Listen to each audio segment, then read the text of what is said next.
Hello, this is OTG welcoming you back to the Harmony Within series, off the grid conversations about spiritual wellness, recovery, and the deeper truths we don't often say out loud. So, in our last session, step 8, we build our list of amends that we needed to make. Every name, every relationship, every piece of wreckage we could remember. We didn't just write them down, we became willing to make them right. And I told you then, willingness is the bridge between knowing what's right and doing what's right.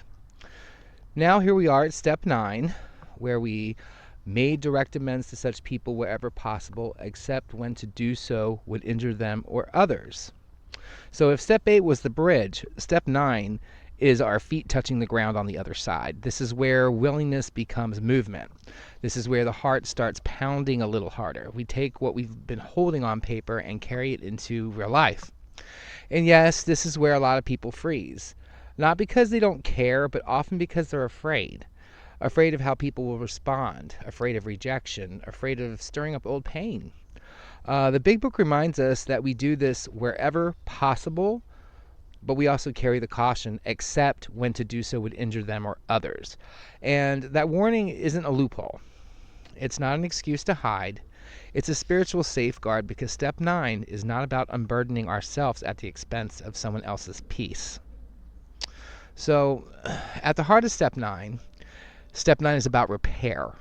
Not just saying we're sorry, not just hoping the past will fade. It's about taking real action to clean up what we can in a way that respects the other person's dignity and safety. So direct amends mean exactly that, going straight to the person when it's appropriate and safe. That might be face-to-face, it could be over the phone, or in a carefully written letter. The method matters less than the motive. So what matters is that love and honesty are at the center. And here's the truth. Step 9 is as much about freeing our own spirit as it is about repairing theirs. So we can't live in true spiritual freedom while leaving wreckage behind us. When I walk around knowing I owe something to someone, whether it's money, truth, or respect, it's like carrying a backpack full of bricks. And step 9 is putting the pack down. So why does it matter, all these amends? Well, on a spiritual level, unmade amends weigh down our connection to God. We have feelings of guilt that are constantly playing in the background in our subliminal mind, and that affects our consciousness in ways that make us feel bad about ourselves. When we feel like we owe somebody or we have a dark cloud hanging over us, we cannot connect and live in the same joy because there's something undone. And that's shame and guilt. So, on a spiritual level, unmade amends ruin your connection to God. It can lead to relapse. I myself have had an opportunity to relapse based on faith, and it wasn't very good.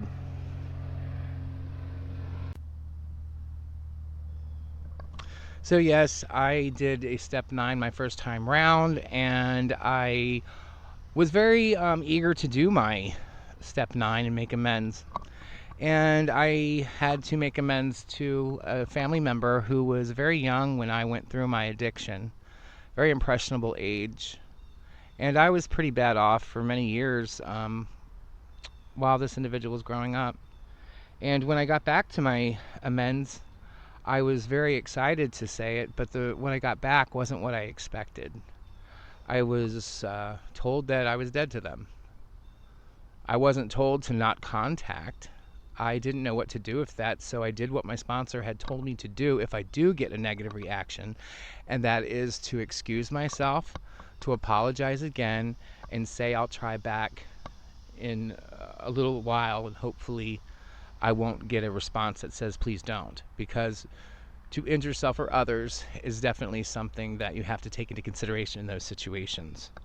I felt bad about it. I actually had my ego activated. You know, I've been through all of this. I've worked so hard. How dare you not accept it? But I was also smart enough and far enough along in the steps where those feelings were real, and I gave them to God, and I talked about them to my sponsor. And he told me that nobody is obliged to forgive me because, oh, I'm doing good. That people have their own constructs and their own ways of dealing with things, and that I have to respect that. And that's what I've been doing. Have I got that person in my family to forgive me? I have not formally, but I have had them tell me that they love me. And so that gives me hope. So psychologically, unrepaired harm keeps us stuck in that shame. And shame doesn't just sit quietly in the corner. It leaks into our relationships, our moods, even our health. It's like a slow drip poison that keeps us agitated and restless. And making amends breaks that cycle. It takes us from being someone who's constantly looking back in regret to someone who's facing forward in responsibility. And let's be honest, this is the relapse prevention at its core, because resentment and guilt are two of the most powerful triggers that we have. Like I told you before, I went back out because I gave up. And I had to grow beyond that. Resentment is anger at someone else. Guilt is resentment at ourselves. And my sponsor always told me that anger is a punishment we give ourselves for someone else's behavior towards us. And I really believe that. So I think that step 9 is one of the best tools we have to defuse a relapse before they happen, or to get rid of the guilt and resentment before it explodes within us. And there is a difference between amends and apologies, and I'd like to make that distinction here. Amends are not apologies. It's important to remember an apology is not the same as amends. An apology often centers on me. I'm sorry, I feel bad, please forgive me. An amends centers on the other person. Here's what I did, here's how it affected you, and here's what I'm willing to do to make it right. If I stole from you, saying sorry might make me feel better, but giving back the money with interest if I can is the amends. If I lied to you, an apology is just the first step. The amends is living with honesty from now on. Amends are not just words. They are actions that repair. And, doing the steps long enough does put some time under your belt for change to occur. And that gives you a little bit of a time bufferage and a little bit of space where you've been doing yourself so much that people are starting to watch. They see the efforts that you've made. And so that also will buffer some of the resistance you have to apologies, because people like to see people win. People like to be a part of that healing. But, it is also possible that you will have people that are so embittered and so angry at you that they are not a fan of you. And sometimes you have to accept that and just, bless them and move on. But preparing for step 9 is very important, and how you go about it has a lot to do with the outcome. So preparing for step 9, and before we take action, we slow down and prepare. First, we go over step 8. We made a list with a sponsor or a trusted guide. So together, we sort each name into categories. Those which we can approach directly, those we should probably wait on, and those where direct contact isn't possible or would cause harm. Next, we get a clear idea on exactly what the harm was. Not a vague, I wasn't a good friend. We write down, I lied to you about money and avoided paying you back, which left you stressed and hurt. We be as specific as we can. We let them know that we did see it from their side of the fence, that we did put on their shoes. So when we think about what repair would look like, repaying the money, replacing what was taken, or making a living amends if direct contact isn't safe is the best bet. You want to get your street clean? Scrub it. So we also decide on the best way to make contact. And sometimes that's in person, sometimes it's a phone call, sometimes it's a letter that gives them space to absorb what we're saying without any pressure. And before we go, we write out what we plan to say. We keep it simple. Own what we did, acknowledge its impact, offer to repair it, and respect our boundaries. We don't need a long backstory, no self-defense, just the truth. And finally, we release the outcome. And that's the hardest part, because you don't always get what you want. We cannot control whether they accept the amends, forgive us, or want a relationship again. We show up, we make it right where we can, and we let the rest belong to God. And that's an important thing to do. We just put forth the best effort, leave the results to God. And there's a safety clause in there. The Big Book's warning, except when to do so would injure them or others, is rather vital. The step is not about dumping out our guilt on someone who would be hurt by that information. Someone telling the truth could bring harm. Maybe revealing an old affair would shatter a family unnecessarily. Maybe admitting a crime would land somebody else in legal trouble. Maybe bringing up certain events could trigger deep trauma for someone who's finally finding peace. You know? So in these cases, we find another way to make it right. Indirect or living amends. That might mean anonymous restitution, making donations equal to what we took, or changing our behavior so the harm we caused is never repeated. You know? And living amends is our dedication to change. So when I say living amends happen when we can't go to the person because they've passed away, or we can't find them, or direct contact would cause harm to them or to ourselves. An example would be if I neglected my children. A living amends might be showing up for other children in need, their children. If I was dishonest in my business dealings, a living amends might be committing to a total transparency in all my finances today. It's about consistent action that repairs the damage over time. It's a change in character, that psychic change we're looking for. So how do we approach the conversation? Well, when the time comes, keep it straightforward. Thank you for meeting with me. I'm here to acknowledge harm I caused you. I did this. It affected you by that. I'd like to make it right by this. Is there anything else I can do that would be helpful or to bring you peace? And then I would stop talking. I would listen. I give them room to respond even if their answer is hard to hear. If they need time, I respect that too. If they say no, I accept it. Step 9 is about owning my side of the street, not forcing a reconciliation or causing more harm by pushing an agenda. But there are some things you need to be aware of, some pitfalls. And there are traps here in step 9. One is making conversation or making the whole dialogue about you and your feelings instead of their healing. Another is over-explaining to make yourself look better. Fishing for forgiveness is another. If they give it, fine. If they don't, that's the measure of success. You know, that's just where it is. And I have to be careful not to rush into the hardest amends without preparation first, thinking I can just get it over with. You have to handle people with kid gloves. And this step is too important to treat recklessly. You know? I mean, there are some special cases. Financial amends require action, not just intention. If I owe money, I create a payment plan or a repayment plan I can actually follow, and I'll stick to it. Family amends can be the most delicate because the history runs very deep. Patience, humility, and consistent change often speak louder than a single conversation.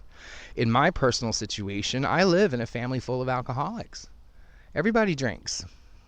And when I'm going through my alcoholism and recovering from it, they're, by nature of their own denial, not going to align with me. But I still have to make amends to them because I did do horrible things to people in my family when I was drunk. Most of the other drinkers in the family, they just want to be like, oh, if you forget about it, it got away from you, it got away from you, it got away from you. But that's not amends. You know? Letting them let me off the hook because they don't really want to dialogue with me about alcoholism. I have to respect their wishes. But it's a very difficult place to be in, to sit there and be like, listen, you know, I got wasted and I did stupid things, and that's why I did them, was because I was just out of control. To somebody that drinks, they're going to be like, oh, join the family, join the crowd. Oh, it's fine. Here, let's have a beer over it. And, you know, you got to be careful of that because amends puts you in a vulnerable position and can make you do things that you wouldn't normally do because you feel like you owe someone something, or you're just so happy that they accepted your amends that you want to celebrate. And we have to remember, alcoholics, whether you're celebrating or whether you are completely been devastated by something, we reach for a drink.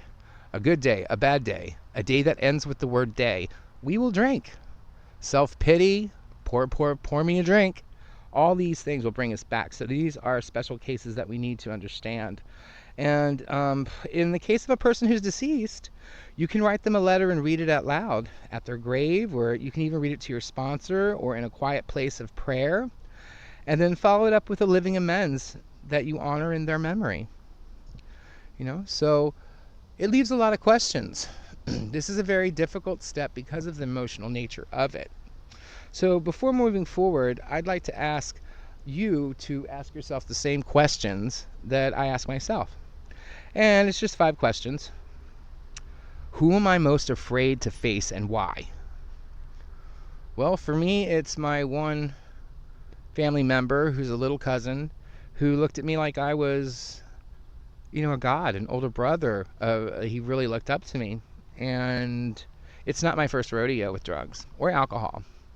And he was aware of that, but he never got to see me like that until he got to be about 16, which is a very impressionable age to see someone go in down the tubes like I did. So why is that hard? Because I'm facing someone who's innocent, who I feel so horribly shameful and guilty about hurting or exposing to that filth of a lifestyle I lived. And that's a very powerful thing, to be shunned by a child. That is a deep level of discontentment with you. And that hurts. And every time I try to make amends, it gets easier. He doesn't give me the amends. He won't give it to me. But he'll say, I love you. I wish you well. And that's progress. And I take that. He hasn't told me to stop contacting him. I think he likes the fact that I do once a year when I do my step 9, because it gives him an idea. So the second question is, what amends can I make today without delay? Well, if I'm talking to somebody, I can give them anything verbal. If I'm in person with them, I can give them things like money or what it is that I owe them. If I'm writing someone a letter, or if somebody is deceased, well, I can do my living amends. There are things that we can do in the moment, and there are things that we have to plan for. Like restitution financially may take a payment plan. So that takes time and willingness, So that is one thing you can do without delay, is bare your soul, And another third question is, how can I ensure my approach protects their dignity and safety? And I always say it's a good thing to pray on it beforehand. You want to approach it with a formality. You want to put on your best manners. You probably want to make sure that you look nice too. And if you formalize it, then 9 times out of 10 you will maintain that formality. You'll maintain that respect. You can also read the room. I also like to say, would you mind speaking with me? And if you get upset during it, we can stop. I just need to say these to you. You can be thoughtful, and you can be communicative about your feelings, and even a little bit about your apprehension. That might disarm the people you're speaking with. So, fourth question is, which situations call for a living amends instead of a direct one? And remember, the difference is that a living amends is where you change your life to make amends. A direct amends is where you pay restitution to somebody directly. And those situations are typically, a living amends is if you hurt somebody while you were drunk and it was a crime and you can't legally speak to them. A living amends would be adequate. A direct amends would be like, oh, when I was drunk, I wrecked your car. Here's the money for the repairs. I'm super sorry about that, and I want to take responsibility for that. Is there anything else I can do to make this amend whole? That's a direct amends. So my last question is, am I prepared to accept their responses without resentment? And believe it or not, that's very, very important, because it goes back to step 6, being entirely ready to make that psychic change. It goes back to step 8. We thought intently and we wrote down a list. We became willing. Well, in step 9 is where we get that willingness to make the amends, and we do it. So I'm going to be prepared for any static I get back, because I'm talking about a landmine. If it's diffused, so be it. If it blows, well, I put it there.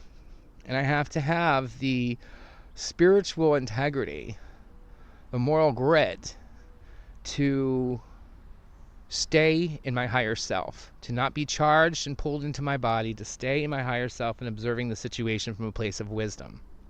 And praying helps me stay in that 4th dimensional thought. So, if step 8 got us ready, step 9 is the follow through. And step 10, the daily inventory, will keep our life current so we never let new wreckage pile up. That's the beauty of the steps and how they drop you off onto the doorstep of the next. So if we practice these steps honestly, we won't need to make another giant list someday. we'll handle things as they come. I wish you the best with your amends. It is a very spiritually uplifting thing to get forgiven. It is a very humbling situation when you are denied forgiveness. But either way, it's the distillation of the soul. It's learning acceptance, it's learning grace, and it's definitely learning humility. So this is OTG. Step 9 can feel like standing on the edge of a cliff, but here's the truth. When you take that step, the ground will meet you. Not every door will open, but that's not the point. The point is that your integrity no longer waits on anyone's permission. You are free because you've done your part. So in our next session, we'll move into step 10, where we keep our spiritual house in order every day so we never have to live under the weight of yesterday's debts again. Until then, humbly walk, repair what you can, and let your actions be the amends you can't speak. Thank you.